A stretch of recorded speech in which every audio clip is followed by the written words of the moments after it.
Selamat petang, salam sejahtera. Terima kasih karena bersama dengan saya di Nazlin Unity Channel. Dari petang tadi sampailah pada waktu ini, ramai orang yang bertanya kepada saya, apa sebabnya Anwar Ibrahim merombak kabinet? Ada yang kata, adakah kabinet Anwar itu salah pilih? Adakah kabinet Anwar itu gagal? Ada juga yang kata, adakah Anwar Ibrahim dah tak suka dengan mereka? Rupa-rupanya akhirnya Anwar Ibrahim tampil memberikan jawaban yang paling padu. Anwar Ibrahim sebenarnya melakukan rombakan kabinet untuk memenuhi tuntutan semasa negara. Itu pengakuan Datuk Seri Anwar Ibrahim.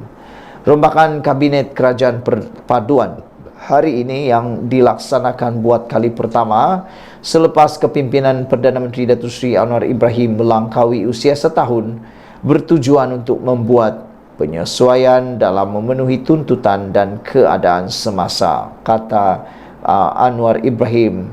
Dalam sidang media pengumuman barisan Jemaah Menteri Baharu, beliau yang mengekalkan portfolio Menteri Kewangan berkata, rombakan dibuat kerana setiap perubahan dari segi perkembangan ekonomi, permasalahan rakyat termasuk kos sara hidup harus ditangani dengan baik.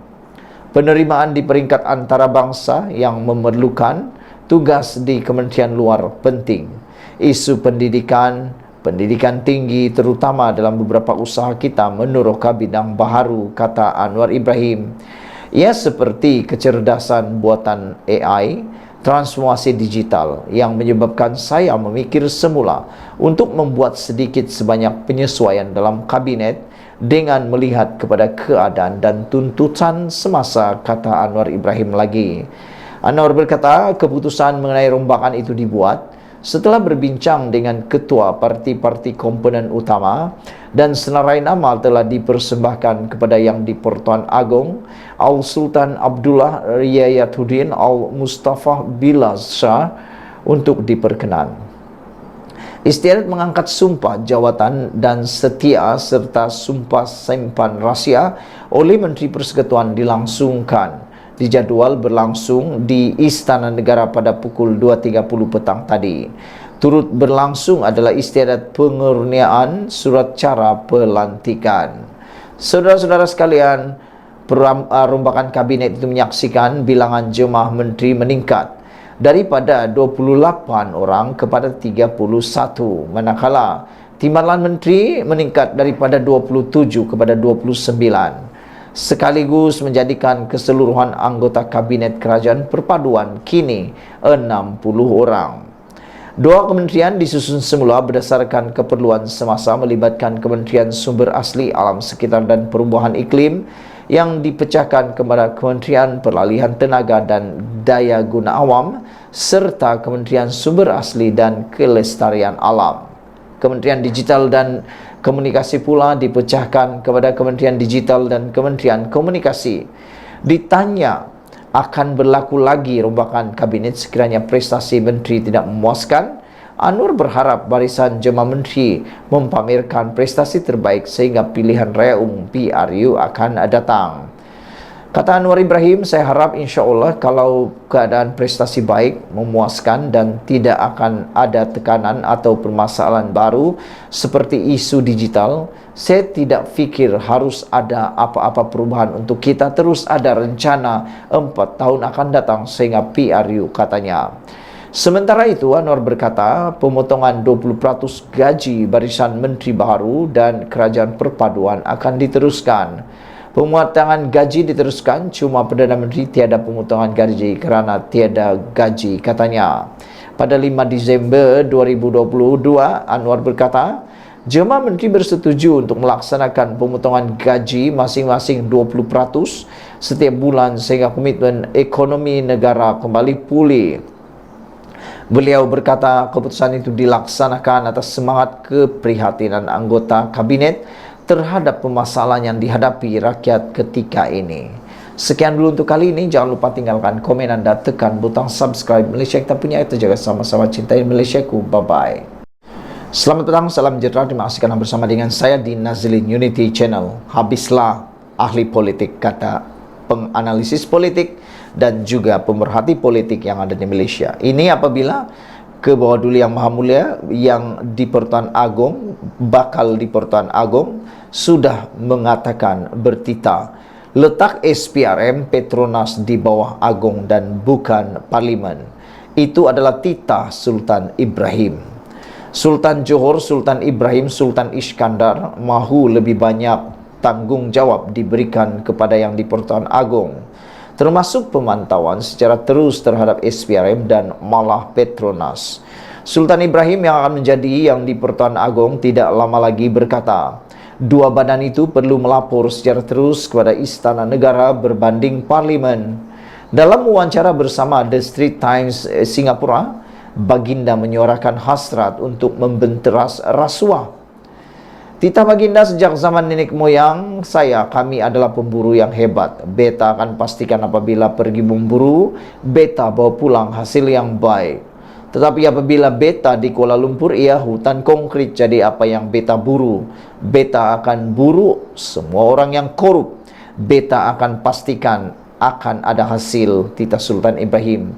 Titah Baginda lagi, dengan SPRM diletakkan di bawah Agong dan bukannya Parlimen, ia akan dapat menjamin kebebasan Suruhanjaya itu.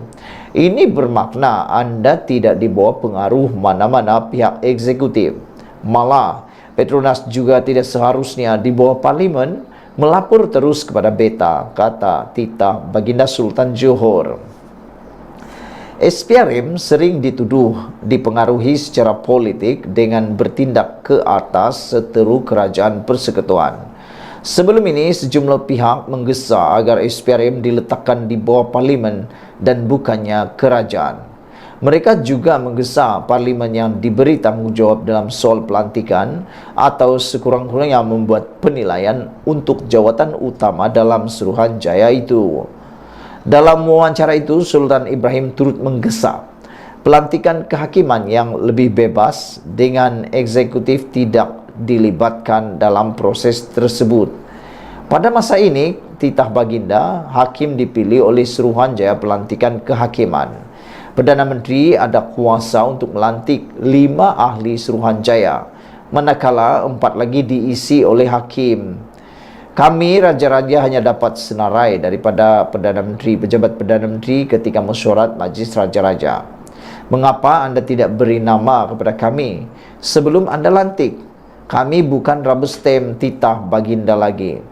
Pada November 2022, Majlis Raja-Raja berkata Suruhanjaya pelantikan kehakiman perlu bebas daripada eksekutif.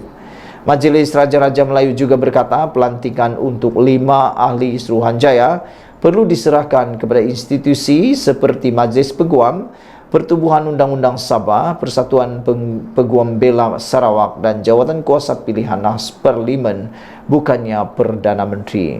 9 komen yang diterima dalam ruangan Malaysia kini berkaitan isu ini ialah, kata cari makan je, pemilihan kehakiman lebih sesuai dibuat pihak berkecuali dari politik dan dipersetujui oleh pihak Majlis Raja-Raja sebelum lantikan. Yang lain dipilih oleh wakil rakyat kerajaan serta pembangkang di Parlimen.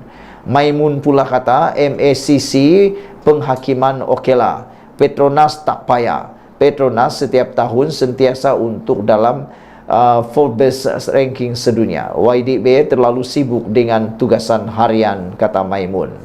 Anak JB kata Malaysia mengamalkan demokrasi Parlimen dengan di mana pemisahan kuasa kepada 3 bahagian, iaitu Badan Perundangan, Kehakiman dan Pentadbiran. Redmin 61 kata, tuanku biarlah pemimpin Parlimen yang membahas serta mengawal SPRM serta Petronas. Sebagai raja di bawah perlembagaan dan bukan monarki, maka patik rasa biar ahli Parlimen yang wakil rakyat yang menentukan segalanya, kata Redmin 61. Tok Mudim kata lepas ni setelah SPRM diletak di bawah Agong, tiada mana-mana lagi ahli politik atau parti politik boleh tuduh ada berlaku pendakwaan terpilih. Pink Panther 3559 kata perlembagaan adalah undang-undang yang paling tertinggi. Mujahid kata dah mula. Apa kata beliau?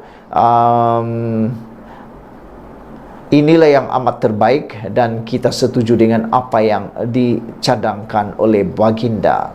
Saudara-saudara sekalian, Ada yang mengatakan bahwa ini adalah pilihan yang paling terbaik supaya apa yang berlaku semuanya dalam kawalan yang terbaik. Sekian dulu untuk kali ini. Jangan lupa tinggalkan komen Anda, tekan butang subscribe. Kita jumpa lagi. Bye-bye. Selamat petang, salam sejahtera. Terima kasih karena bersama dengan saya di Nazilin Unity Channel. Daulat Tuanku, daulat Tuanku. Belum lagi menjadi yang di Pertuan Agung. Maksud saya belum lagi diangkat sepenuhnya menjalankan tugas sebagai yang di Pertuan Agung. Sultan Ibrahim sudah pun memberikan amaran yang paling kita suka. Bahkan kita kata, daulat tuanku, daulat tuanku. Sultan Ibrahim beri amaran. Beliau atau baginda akan memburu semua orang yang korup apabila dilantik sebagai agung. Inilah yang paling kita suka dan kita tunggu-tunggu. Yang di Pertuan Agung yang paling ditakuti oleh ahli politik, oleh orang yang suka rasuah, makan rasuah, bagi rasuah, dan macam-macam lagi. Daulat tuanku, daulat tuanku. Sebarkan berita ini supaya biar semua orang yang suka rasuah, biar semua ahli politik yang suka main rasuah, yang selalu bagi rasuah atau siapa-siapalah, adakah itu orang politik kah, itu orang biasa kah, siapapun mereka, takut bergegar lutut karena amaran daripada Sultan Ibrahim yang akan dilantik sebagai agung dan menjalankan tugas seawal-awalnya bulan Januari tahun hadapan. Baginda mengatakan bahwa baginda akan memburu semua orang yang korup.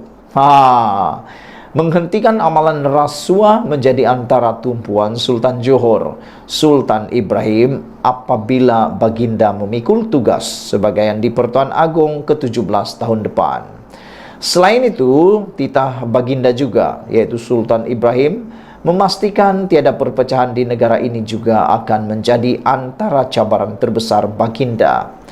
Bagi baginda, kerajaan yang stabil haruslah konsisten dengan dasar mampan yang diperlukan untuk memperbaiki ekonomi negara, dan punca utama ketidakstabilan politik negara dicetuskan perenggus atau golongan tertentu yang kalah dalam pilihan raya. Ramai menyumbang ratusan juta sebelum pilihan raya. Bagaimana Anda membayar mereka? Adakah dengan memberi mereka proyek mega? Itu tidak akan berlaku apabila saya menjadi yang di Pertuan Agung. Sayang sekali siapa yang meminta Anda memberi sumbangan politik. Daripada moyang saya, titah baginda, kami adalah pemburu yang hebat. Saya akan pastikan apabila saya pergi memburu, saya membawa balik hasil yang bagus, titah baginda. Tetapi apabila saya di Kuala Lumpur nanti, ia adalah hutan konkret. Jadi apa yang saya buru? Saya akan memburu semua orang yang korup. Saya akan pastikan saya membawa hasil buruan orang korup. Titah baginda dalam temu bual eksklusif bersama The Straits Times Singapura. Sultan Ibrahim turut mencadangkan supaya Suruhanjaya Pencegahan Rasuah Malaysia SPRM melaporkan terus kepada yang di Pertuan Agung, bukannya kepada Parlimen seperti sekarang. Jika SPRM datang kepada Agung, bermakna Anda tidak berada di bawah pengaruh mana-mana pihak eksekutif. Petronas pun tidak sepatutnya berada di bawah Parlimen. Lapor terus kepada saya, titah baginda lagi. Sultan Ibrahim turut mencadangkan supaya pelantikan kehakiman mesti disasingkan daripada badan eksekutif bagi memastikan badan kehakiman negara benar-benar bebas. Hakim dilantik oleh Raja atas nasihat Perdana Menteri selepas panel pelantikan mengesyorkan calon berkenaan.